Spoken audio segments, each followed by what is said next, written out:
Bapilo tata ko yaruna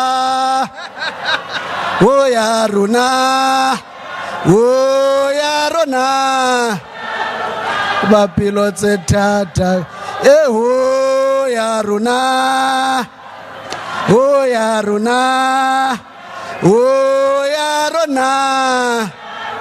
Thank you. Viva Northwest, viva! Viva people living with HIV, viva! Viva people with disability, viva! Viva traditional leaders, viva! Viva Sangomas, viva! Viva LGBTI, viva! Viva sex workers, viva! Viva women, viva! Viva men, viva! Viva faith leaders, viva! Viva young people, viva! Viva leaders, viva! Amanda! Amanda! Thank you so much. Program Director, who's the MEC of Health in the Northwest, His Excellency, the Deputy President of South Africa, who's also the Chairperson of SANEC, Mr. David Mabuza, Minister of Health, Dr. Mkhize, Ministers and Deputy Ministers in the House, Honorable Premier of Northwest Province, Mr. Mokgoro, MECs here today,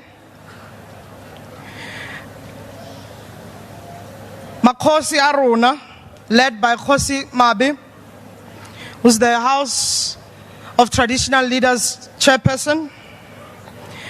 A very special warm welcome to the United Nations Joint AIDS Program, who's the Executive Director, Mewini.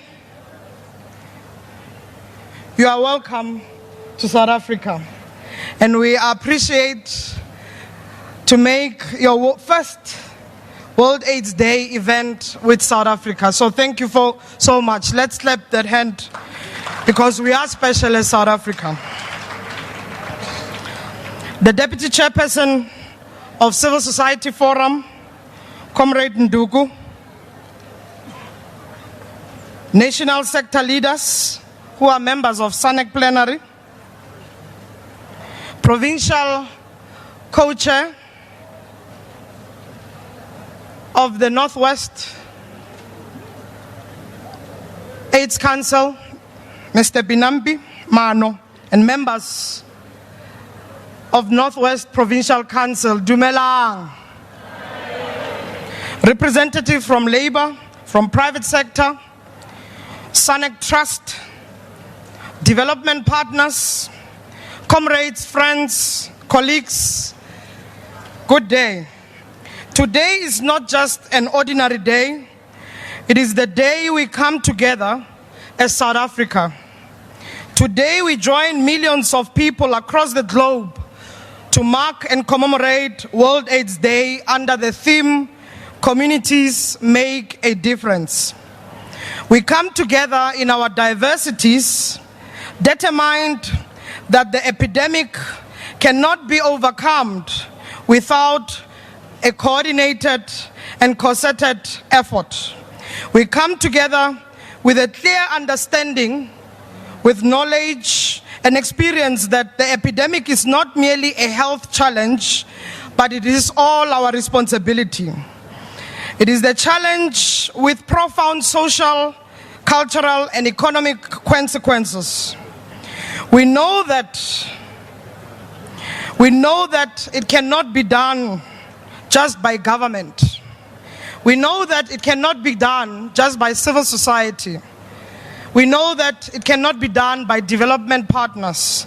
It can be done when we all take a collective effort in the response.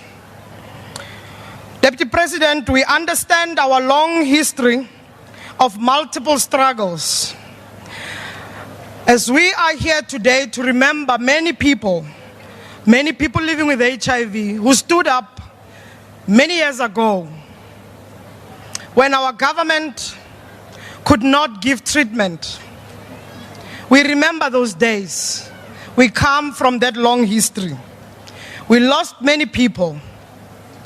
But along the way, we realized as a country we need to do better. And we did better. And today we celebrate over 4.9 million people who are on treatment. And we celebrate because they are alive, we are all alive, and we are part of this journey. Deputy President, we understand we can only overcome the epidemic with the full support, one which is the political will in all levels. Like yourself, you have led at national level. We want the premiers, as the Premier of Northwest have demonstrated, to have led and re-established the Northwest Provincial Council on AIDS. And we urge all the executive mayors, all the local mayors, to also do the same and work in partnership with communities and civil society to coordinate the HIV response better. We understand that the agents of change, it's multi-sectoral effort. Governments, civil society, private sector, and development partners are agents of change in the response. As a country, we have done so much to tackle HIV, TB, and STI. The evidence of reduction of new infections is coming and it's clear. Also, the evidence of putting more people on treatment, as the President had committed by end of 2020, we should have additional 2 million people on treatment. Today, we wish to acknowledge the dedicated effort South Africa has played in the role of leadership in building the foundation that has been laid for the last 25 years. Working with other sectors through SANEC, we have managed to harness unity in confronting the scourge. The amount of resources by our government and development partners like PEPFAR, Global Fund, and many others, we have harnessed the response in prevention work, in treatment and care and support. And these efforts we've seen because they've created change in our communities.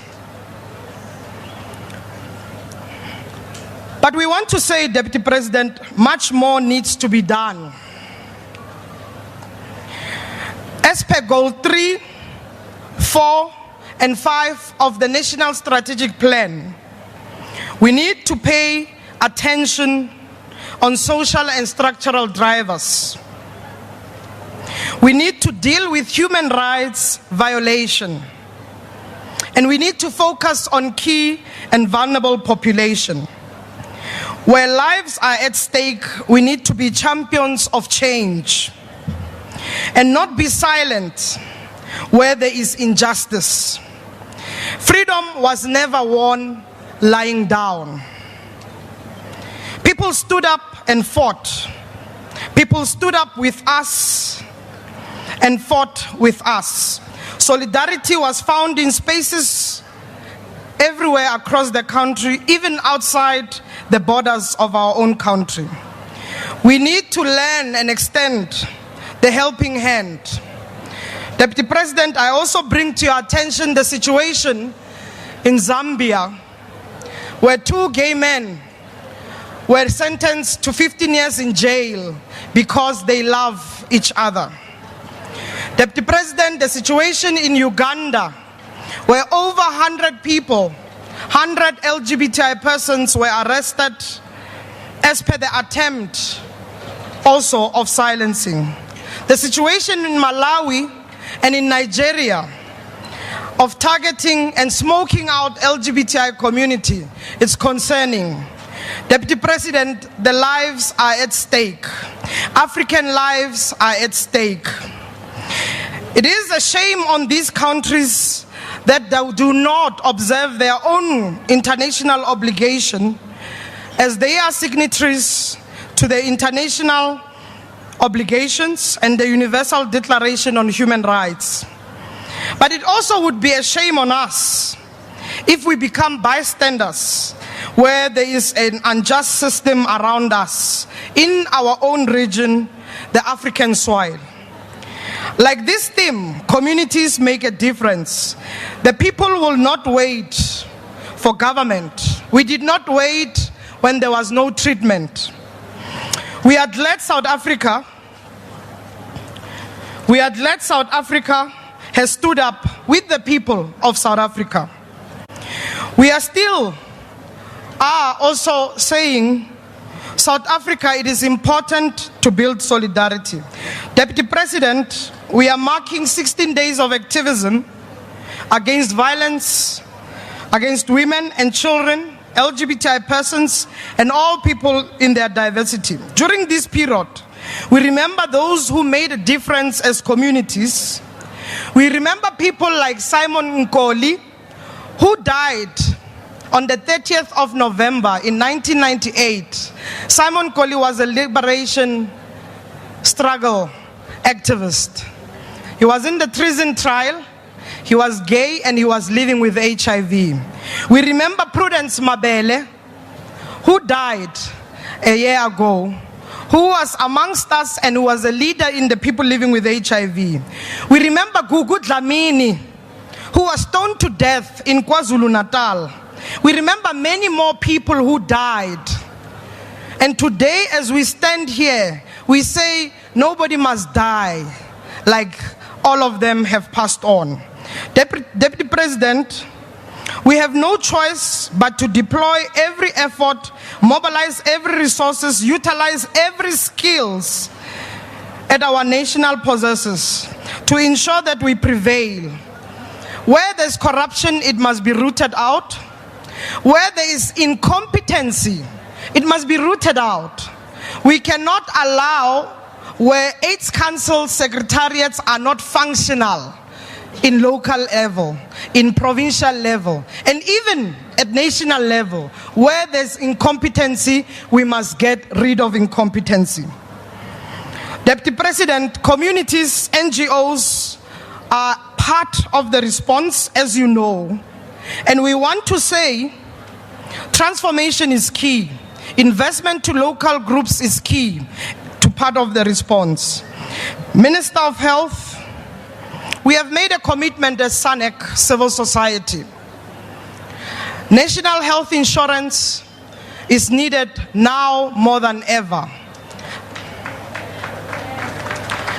It is important that our health system functions so that people can access health services that are very much competent and that are functional. So we want to say to you, Minister of Health, please ensure that NHI is in place faster. The Premier of Northwest, we want to commend you.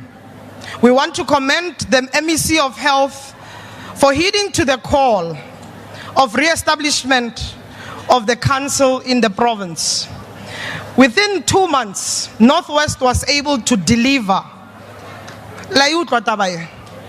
Northwest was able to deliver and re-establish Provincial Council on AIDS. So we really do commend those efforts.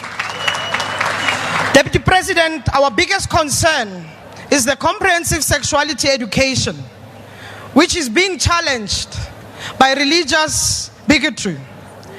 We are saying it is a program and curriculum that has been implemented since the early 2000s.